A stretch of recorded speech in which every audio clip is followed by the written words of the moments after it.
Hello friends, आज की इस वीडियो में हम देखते हैं क्लास 11th की बायोलॉजी का सेकंड चैप्टर। इससे प्रीवियस वीडियो में मैंने आपको इससे पहले की टॉपिक्स बता दिए हैं। आज इस वीडियो में हम देखेंगे माइक्रो ऑर्गेनिज्म का थर्ड पार्ट, वायरस। विषाणु क्या होते हैं, चलिए स्टार्ट करते हैं। जो विषाणु होते हैं उसे हम वायरस कहते हैं और ये दो चीज़ों से मिलकर बने होते हैं, न्यूक्लिक एसिड प्लस प्रोटीन। जो न्यूक्लिक एसिड प्लस प्रोटीन से मिलकर बने होते हैं उनको हम कहते हैं न्यूक्लियोप्रोटीन। और न्यूक्लिक एसिड दो चीज़ों से मिलकर बना होता है, डीएनए या आरएनए से, या तो डीएनए से मिलकर बना होता है या आरएनए से। मेयर ने सबसे पहले उत्तरी यूरोप में तंबाकू मोज़ेक विषाणु का पता लगाया था, टोबैको मोज़ेक वायरस का। विषाणु न्यूक्लिक अम्ल तथा प्रोटीन के बने होते हैं, इसलिए इन्हें हम क्या कहते हैं, न्यूक्लियोप्रोटीन। क्योंकि जो विषाणु होता है वो न्यूक्लिक एसिड और प्रोटीन के बने होते हैं।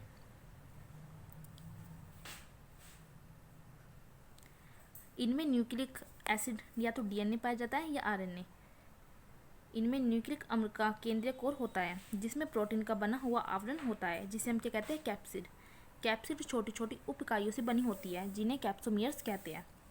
कैप्सिड केंद्रीय कोर को सुरक्षा प्रदान करती है। अब आते हैं विषाणु के मुख्य लक्षण। विषाणु में सजीव और निर्जीव दोनों प्रकार के गुण मिलते हैं, सजीव लिविंग और निर्जीव नॉन लिविंग। तो विषाणु में सजीव और निर्जीव दोनों के गुण मिलते हैं, इसी कारण विषाणु वायरस को सजीव और निर्जीव के बीच की कड़ी माना जाता है। तो अब आते हैं विषाणु के सजीव लक्षण कौन कौन से होते हैं। इनके आनुवंशिक पदार्थ में पुनरावृत्ति की क्षमता होती है, मतलब बार बार रिपीट होने की। आनुवंशिक पदार्थ जो इसमें डीएनए या आरएनए होता है, केवल एक ही प्रकार का न्यूक्लिक एसिड पाया जाता है, या तो डीएनए या आरएनए। अधिकांश जंतु विषाणु में जो न्यूक्लिक एसिड पाया जाता है वो डीएनए पाया जाता है, लेकिन कुछ ऐसे भी विषाणु हैं जिनमें डीएनए की जगह आरएनए आनुवंशिक पदार्थ के रूप में पाया जाता है।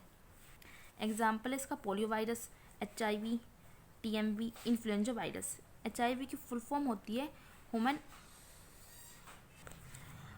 इम्यूनो वायरस, और टीएमवी की क्या होती है, टोबैको मोज़ेक वायरस। आरएनए आनुवंशिक पदार्थ के रूप में पाया जाता है इन तीनों में, इन्फ्लुएंजा वायरस में नहीं पाया जाता। ऐसे वायरस जिनमें आरएनए आनुवंशिक पदार्थ के रूप में होता है उनमें पहले क्या होता है, आरएनए से डीएनए बनता है। जब आरएनए से डीएनए बनता है तो इस प्रक्रिया को हम क्या कहते हैं, रिवर्स ट्रांसक्रिप्शन। और ये रिवर्स ट्रांसक्रिप्शन एंजाइम की सहायता से होता है। उसके बाद डीएनए से मेटा आरएनए बनता है और एमआरएनए से क्या बनता है, प्रोटीन। अगर डीएनए पाया जाता है आनुवंशिक पदार्थ के रूप में तो डीएनए से एमआरएनए बनता है और फिर प्रोटीन। अगर पूछा जाए रिवर्स ट्रांसक्रिप्टेज किसे कहते हैं या रिवर्स ट्रांसक्रिप्टेशन किसे कहते हैं, तो आप कहोगे ऐसे वायरस जिसमें आरएनए आनुवंशिक पदार्थ के रूप में होता है और उनमें आरएनए से डीएनए बनता है, तो इस प्रक्रिया को हम रिवर्स ट्रांसक्रिप्शन कहते हैं।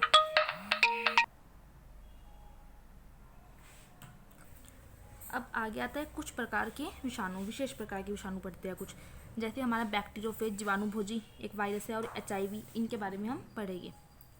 जीवाणुभोजी जिसे हम बैक्टीरियोफेज भी कहते हैं, ये क्या है, एक विषाणु। इसका शाब्दिक अर्थ क्या होता है कि जीवाणु को खाने वाले, बैक्टीरिया को खाने वाले, वो क्या कहते हैं, जीवाणुभोजी, बैक्टीरियोफेज। ये बैक्टीरियोफेज की क्या स्ट्रक्चर है, इसमें ये क्या होता है, इसमें बीच में डीएनए है, ये इसका कॉलर है, ये इसकी टेल होती है, ठीक है। ये यहाँ पे इसको खोल के अच्छी तरह से बनाया के दिखाया गया है। ये इसकी क्या होती है, टेल, पुच्छ तंतु।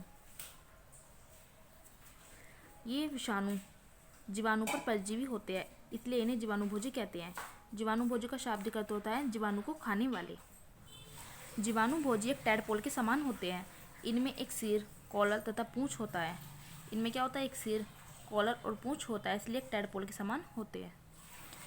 पूंछ के अंतिम सिरे को पुच्छ तंतु कहते हैं। जो पूंछ है उसके अंतिम सिरे को क्या कहते हैं, पुच्छ तंतु, जो जीवाणुभोजी को जीवाणु से चिपकाने में सहायता करता है।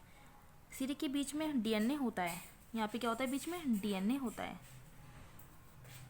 जो प्रोटीन के एक अलग आवरण से ढका होता है, जिसे हम क्या कहते हैं, आंतरिक कवच। और जो कैप्सोमियर्स का बना होता है जीवाणुभोजी का आनुवंशिक पदार्थ क्या होता है, डीएनए। तो जीवाणुभोजी का शाब्दिक अर्थ क्या है, जीवाणु को खाने वाले। ये ऐसे वायरस होते हैं जो जीवाणु को खाते हैं।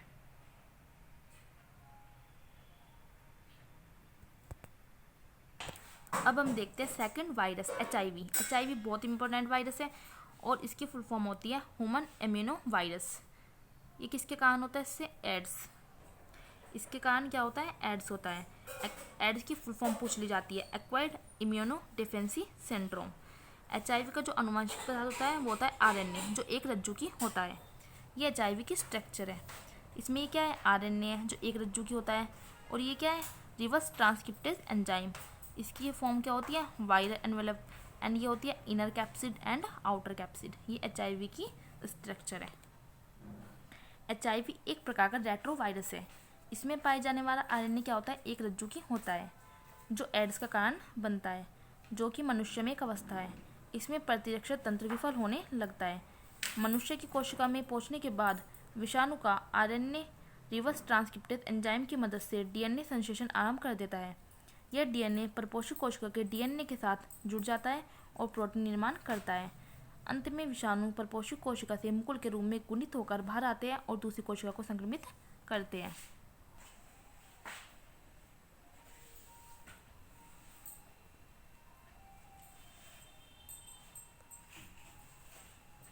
अब हम देखते हैं थर्ड वायरस, इन्फ्लुएंजा वायरस। यह वायरस जंतुओं की श्वास नली को संक्रमित करता है, जिससे खांसी, छींक, सर्दी ऐसे लक्षण उत्पन्न होते हैं। इसमें एक रज्जु की DNA पाया जाता है। फोर्थ आता है पॉक्स वायरस। ये बड़े आकार के होते हैं, जिनसे मनुष्य में चेचक नामक रोग होता है। इनमें DNA और प्रोटीन के अतिरिक्त वसा भी मिलती है, और इसमें मिलने वाला DNA कैसा होता है, डी रज्जु की होता है, और न्यूक्लियोटाइड डंबल आकार का होता है। चेचक विषाणु मनुष्य में रोग संक्रमण करता है, तो ये हमारा पॉक्स वायरस होता है।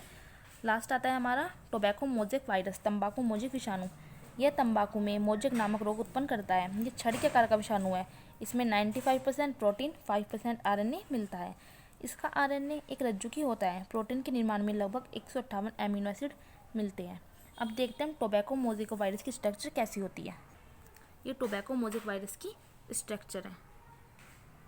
ये इसमें न्यूक्लिक एसिड होता है और ये प्रोटीन के बने होते हैं। तो आज की इस वीडियो में हमने देखा है विषाणु वायरस। तो जैसे मैंने नोट्स बनाए हैं, आपको ठीक वैसे ही नोट्स बनाने हैं।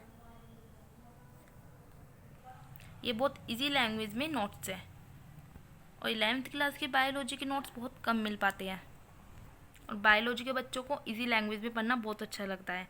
तो इसलिए इसी पर्पज़ से मैंने नोट्स बनाए हैं। आई होप आपको ये नोट्स पसंद आएंगे। अगर आपको मेरे नोट्स से थोड़ी सी भी हेल्प होती है तो प्लीज़ मेरा चैनल सब्सक्राइब और मेरी सारी वीडियोस लाइक करना मत भूलें।